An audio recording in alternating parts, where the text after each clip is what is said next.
I don't know. I don't even know. He blew turn one. He blew turn one with like 40 to go. Hit the wall. I thought his day was over. They fixed it. And I was like, he's not going to have the speed to come back. And the last restart, he goes.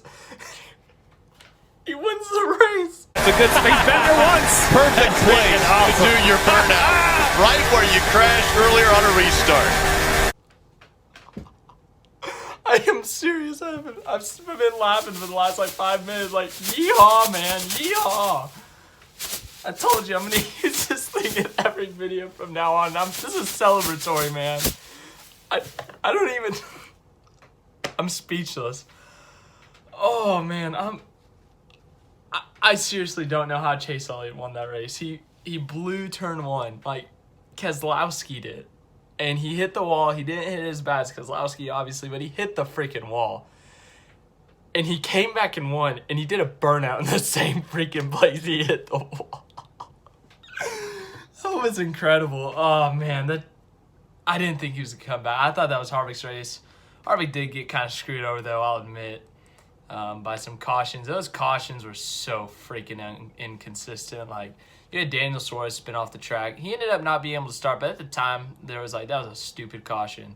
But he ended up not being able to move. But then, like, lap one, Alex Bowman spins in front of the freaking field. They don't throw a caution. And then Ryan Preece spins in front of no one, and there's a caution. Then later in the race, who was it?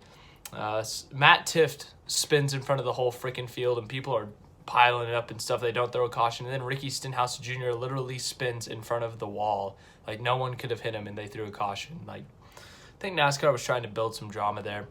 It seemed a little bit rigged at the point, but I'm about to go through the finishing results, and like I can't. Like, it's just too funny that Elliott won. But other big news, obviously the first round of the playoffs is complete. Ryan Newman had it.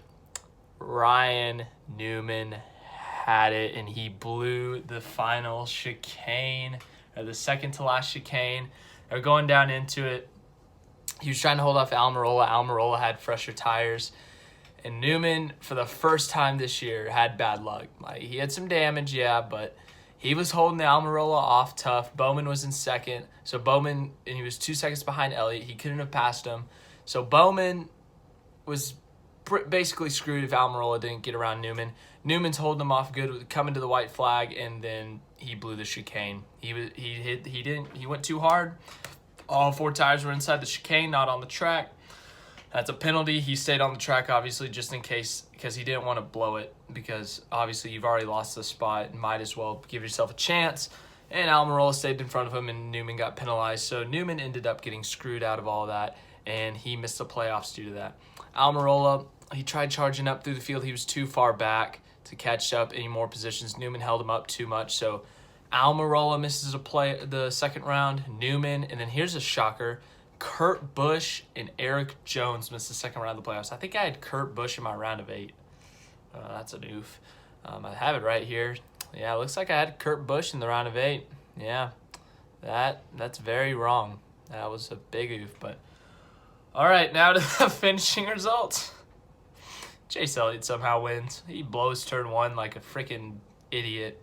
And then he comes back and wins, assuming he passes post-race inspection, of course. If he doesn't, then that he might miss the playoffs, because that kind of sucks. Bowman second. Bowman survives, makes the second round of the playoffs. He needed that run. He was going to start second, had to drop to the rear, do the backup car, spun on lap 1, had a struggle of a day, but comes back to finish second. Impressive run by Bowman. The top 2 cars had some big comebacks. Elliott, obviously, the bigger comeback, because he freaking fricked up turn 1 and hit the wall. Third, Kevin Harvick, he got screwed with all those cautions at the end there. He had like an 8-second lead with 20 to go, and then there was a caution, then another caution, then another caution. And guess what? Another caution. So Harvick's the real big loser on the day. He didn't get any playoff points or anything like that. He was already locked in coming to this race. Clint Boyer, great day for him. Great call by his crew chief. Got the most stage points out of anyone today, and he was below the cutoff line coming in. And he got a top 5 on the day. That's a great momentum builder for that team, and it's also great that they were able to get those stage points. Very desperate for those. Brad Keselowski comes out with a top 5. He did not blow the heartburn turn this time, but someone else did, and that guy ended up winning the... I'm serious. I'm in total shock right now. Like, I don't... William Byron won the pole. He got screwed out of stage 1. He was leading, and then that Ryan pre-spin happened, and then Larson ended up winning stage 1. So Byron kind of got screwed there.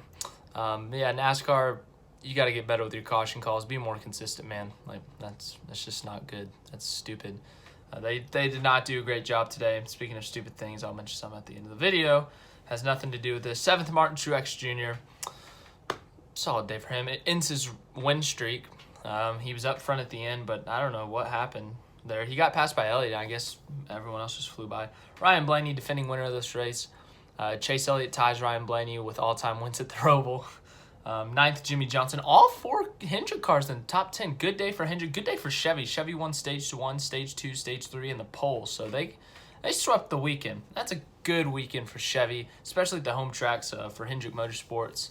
They did not win stage 1, but they won stage 2, stage 3, and the pole. So good weekend for Hendrick Motorsports. And then Jimmie Johnson got top 10, lowest of them, but still got top 10. Good for him. Joey Logano finished 10th. Solid day for him. Matt DiBenedetto, 11th. I picked him to win this race coming into the playoffs. He did really good at this track last year in the 32, and he's run really well at the road courses this year. So I thought this was going to be his big opportunity to win. I think his next big opportunity is going to be Talladega. 12th, Michael McDowell, road course racer. He did really good, and he just passed a kidney stone like Friday. So he had to tough it out in there. 13th, Kyle Larson, as I said, he kind of got lucky. Won stage 1, but he advances. He had enough. He had an up-and-down day. He had a penalty, and he had to serve a lap. Like, he had to go a lap down. He came back for a 13th place finish. Not bad. Obviously, they would have wanted to win. I think I picked him to win on my fantasy just to kind of branch out, try something different. 14th, Almirola misses the playoffs, so not a good day for him. Not a bad day for Ty Dillon. 15th, 16th, Paul Menard. 17th, Ricky Stenhouse Jr. He spun earlier in the day. 18th, Chris Buescher. He spun late in the race, caused one of those cautions. Obviously, new guy at 17 next year. 19th, Denny Hamlin. Good enough for him to advance. 20th, Kurt Busch. Bad day for him. Bad first round of the playoffs. His season is over when it comes to winning a championship, but he can still go out and win some races. 21st, Ryan Preece. 22nd, Ross Chastain. Solid day for Chastain. Hey. 23rd, Austin Dillon in the Jack Daniels car. 24th, Bubba Wallace. Oh, yeah, how could I forget this? Bubba Wallace versus Alex Bowman. Alex Bowman was getting flipped off by Bubba Wallace. Bubba Wallace was doing it a lot, apparently, and Alex Bowman was not having it, so he decided to dump Bubba Wallace, and they were getting to each other. Like, Alex Bowman was catching up to Bubba. He was on the rear bumper, and caution came out for freaking someone spun by themselves like a mile away, and they threw a caution. That would have been so fun. That would have been fun, but NASCAR kind of ruined it. 25th, Matt Tiff. 26th, Parker Kligerman. 27th, Corey LaJoie. He spun out by himself. I think it was... No, they didn't throw a caution for that one. 28th, Landon Castle. 29th, J.J. Yeley. 30th, Timmy Hill. Good job, Timmy. I love you. 31st, Joe Nemechek. Oh, Joe. What a guy. 32nd, Ryan Newman. He was like 14th, but obviously with the penalty and him not serving it, he goes to the last car on the lead lap, I believe. So 32nd. Crappy way to end their season. They can still win, obviously. 33rd, Daniel Hemrick. 34th, Daniel Suarez. 35th, David Riggin. 36th, Garrett Smithley. 37th, Kyle Busch. Kyle Busch literally gave up at the end. There was no way they were going to win. They were 3 laps down. There was no way they could miss the playoffs. They were already advanced. So basically when the red flag is out, Kyle Busch said screw it, backed up the car, went to the garage, and gave up and watched the race from his hauler. I can't blame him, but at the same time, it's like, it's kind of weird. I've never seen that before, but at the same time, it's like they had nothing to gain, nothing to lose. So it's like there's nothing really bad about it, because it's like the crew's not going to be upset, because it's like, what are you going to get, 35th? It's terrible for them. It doesn't matter what happened the rest of that race. There would have had to be a 40-car pileup. It wasn't going to be a good day for them, good result for him. So no bad thing there. I don't blame him. It would have been a team. Like, if he just parked it by himself, they would have punished him in some way. So it must have been a team decision. So not too bad. It's like, it's not the end of the world. 38th, Josh Bilicki. 39th, Reed Sorensen. Erik Jones finishes his crappy first round with a dead last. 36th, 38th, 40th in the first round. Sorry, Erik Jones, but hey, Chase Elliott, man. Hey, celebrate. He freaking blew turn 1, and he came back and won. And, you know, now he's up to 7th in playoff points, tied with Keselowski. So you better watch yourself, people. He's tied for 3rd most wins on the season, I think, because you got Truex with 6, and then Harvick has 3, Kyle Busch has 4, Hamlin has 4, and then Harvick has 3, Keselowski has 3, now Elliott has 3, and Elliott's going to a few tracks he's done really well at recently.